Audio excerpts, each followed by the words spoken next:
నిన్నటి వరకు ఆ పార్టీ గురించి ఎవరికీ తెలియదు. ఆ పార్టీ పేరు చెప్తే గుర్తుపట్టేందుకు 10 నిమిషాలు పట్టేది. అలాంటి పార్టీ ఇప్పుడు లోక్సభలో ఏకంగా టాప్ 6 జాబితాలోకి చేరిపోయింది.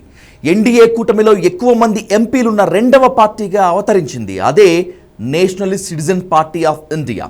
ఇప్పుడు దేశవ్యాప్తంగా అందరి చూపు ఇప్పుడు ఆ పార్టీ మీదే ఉంది.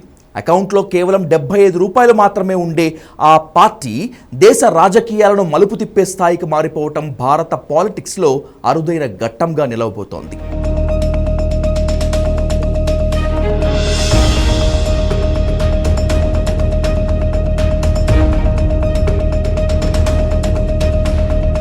భారత ఎన్నికల సంఘం ఈసీఐ రికార్డుల ప్రకారం జనవరి 2023లో గుర్తింపు లేని రాజకీయ పార్టీగా నమోదైంది ఎన్సీపీఐ. వెస్ట్ బెంగాల్లోని హౌరా కేంద్రంగా ఏర్పడిన ఈ పార్టీని శాంతాను డే అనే వ్యక్తి స్థాపించారు.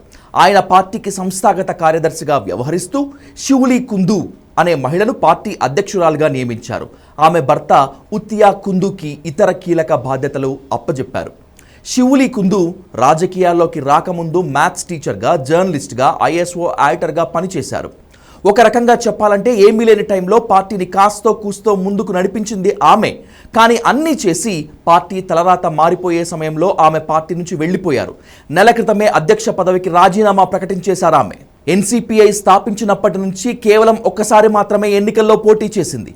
2023 త్రిపుర అసెంబ్లీ ఎన్నికల్లో చవమాను, అంబస్సా, కరంచెర్ర, కైలాషహర్ అనే 4 స్థానాల్లో అభ్యర్థులను బరిలోకి దించింది. అయితే ఈ 4 స్థానాలను కలుపుకొని ఈ పార్టీకి కేవలం 822 ఓట్లు మాత్రమే పోలయ్యాయి. చాలా చోట్ల నోటా కంటే తక్కువ ఓట్లు తెచ్చుకుని పరాజయం పాలైంది ఎన్సీపీఐ. దీన్ని బట్టి ఈ పార్టీకి క్షేత్రస్థాయిలో ఎలాంటి క్యాడర్ కానీ, ఓట్ బ్యాంక్ కానీ లేదని క్లియర్ కట్గా అర్థమవుతోంది.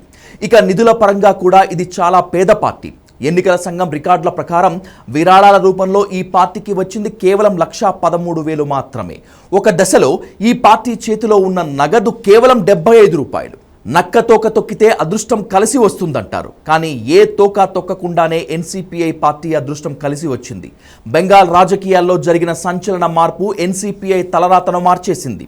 ఎలాంటి ఓట్ బ్యాంక్, క్యాడర్, నిధులు లేని ఈ చిన్న పార్టీ లోక్సభలో అగ్రస్థానాల్లో ఒకదానికి చేరటానికి కారణం తృణమూల్ కాంగ్రెస్లో వచ్చిన భారీ చీలిక. బెంగాల్ రాజకీయాల్లో చోటు చేసుకున్న పరిణామాల నేపథ్యంలో టీఎంసీకి చెందిన సుదీప్ బందోపాధ్యాయ్, కాకోలి ఘోష్ దస్తీదార్ సహా 20 మంది ఎంపీలు మమతా బెనర్జీపై తిరుగుబాటు చేశారు. వీళ్లంతా స్పీకర్ ఓం బిర్లాను కలిసి తమను ప్రత్యేక పక్షంగా గుర్తించాలని కోరారు. వెంటనే తాము నేషనలిస్ట్ సిటిజన్స్ పార్టీ ఆఫ్ ఇండియాలో విలీనం అవుతున్నట్లు అనౌన్స్ చేశారు. ఒక్క ఎంపీ కూడా లేని ఈ చిన్న పార్టీ ఇలా టీఎంసీ రెబల్ ఎంపీల రాకతో రాత్రికి రాత్రే 20 మంది సభ్యులతో లోక్సభలో 6వ అతిపెద్ద పార్టీగా అవతరించింది. అంతేకాకుండా ఎన్డీఏకి మద్దతు పలకడంతో ఆ కూటమిలో ఎక్కువ మంది ఎంపీలు ఉన్న రెండవ పార్టీగా నిలిచింది. ఎన్డీఏ కూటమిలో ఇప్పటి వరకు బీజేపీ 240 మంది ఎంపీలతో మొదటి స్థానంలో ఉంటే టీడీపీ 16 మంది ఎంపీలతో రెండవ స్థానంలో ఉండేది. కానీ ఇప్పుడు ఏకంగా 20 మంది ఎంపీలతో ఎన్డీఏ కూటమిలో ఎన్సీపీఐ పార్టీ కీలకంగా మారింది. 20 మంది లోక్సభ ఎంపీలతో దేశ రాజకీయాల్లో ఈ స్థాయిలో పావులు కదపటం భారత రాజకీయ చరిత్రలోనే ఒక అరుదైన పరిణామం.